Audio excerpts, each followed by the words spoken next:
about the weather around the world and around your neighborhood. And when you're away from your television, the Weather Channel forecast is also available from the following. The Weather Channel. No place on earth has better weather. Well, because it says spring on the calendar, we call this our spring weather update, but of course it looks a lot more like winter as that storm system off the coast of New England continues to produce snow.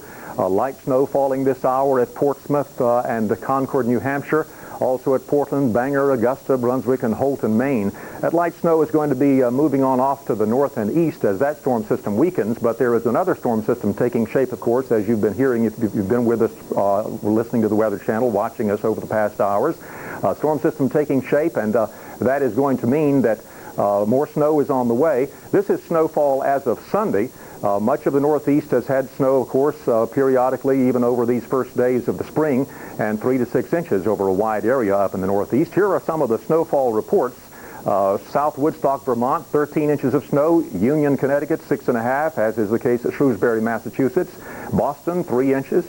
Another seasonal snowfall record. Binghamton, New York has had 131.8 inches, and that's the third time they've set a seasonal snowfall record in 4 years.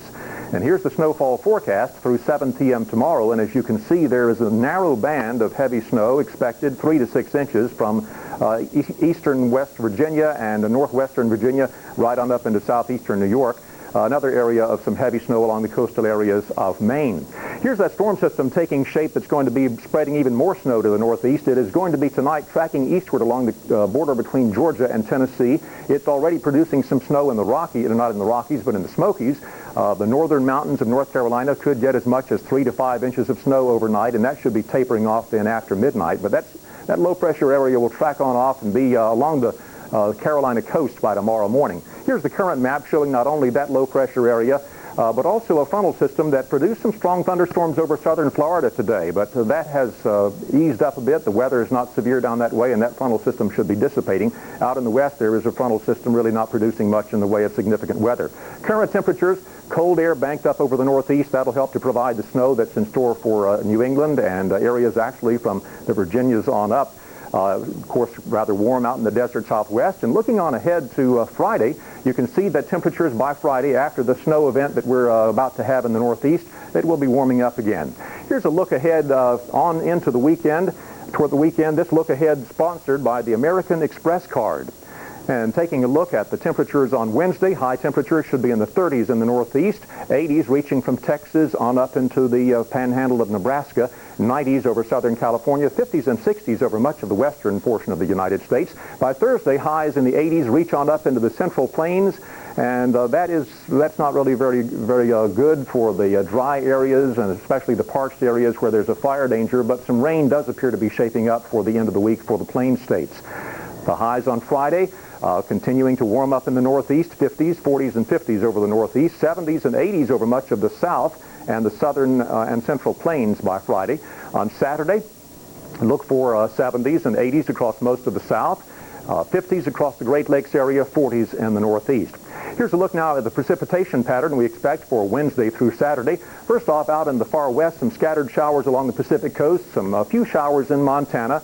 Through the Rockies, you can look on Wednesday for some mountain snows and valley rains. In the northeast, that lingering storm continuing to produce some snow showers in West Virginia, Pennsylvania, on up into western New York, and snow falling more heavily over eastern New York and on up into Maine. By Thursday, that snow begins to move on out, and the trailing edge of it is turning to rain and snow as the temperatures moderate. A few showers in the upper Mississippi Valley, some isolated thunderstorms in the southern plains on Thursday, and some rain out on the west coast, as well as those mountain snows and some valley rain on Thursday out in the Rockies. By Friday, a few showers reaching from Ohio and Indiana and Illinois on back through the central plains and extending on up into the northern Rockies. Again, there's a possibility in the higher elevations of the Rockies for some snow out that way. And here's the best thing that we see on the weather map for the days to come. It looks like towards Saturday there could be some major wet weather developing for the southern plains. And again, that will be a great advantage for your part of the country if you're in Texas or Oklahoma, other areas such as those where the rain has been minimal this year. It looks like there's a good chance that some scattered showers and thunderstorms could be shaping up for the end of the week. Mountain snows and valley rains for the central and southern Rockies toward the end of the week. Scattered showers anticipated through the middle Mississippi Valley, back through the Ohio Valley, and on into southern Pennsylvania. High pressure will be blocking the flow of that moisture into the southeastern portion of the country on Saturday. And so it looks like the weather will be generally fair from Georgia up through the Carolinas and on down into Florida. Well, we do have that storm system taking shape in the northeast, and a reminder to you that if you live in Pennsylvania and New York and points on to the north and east of there where the snow is expected to pick up again after this latest storm moves on out, stay with us because we'll be having complete details for you as the hour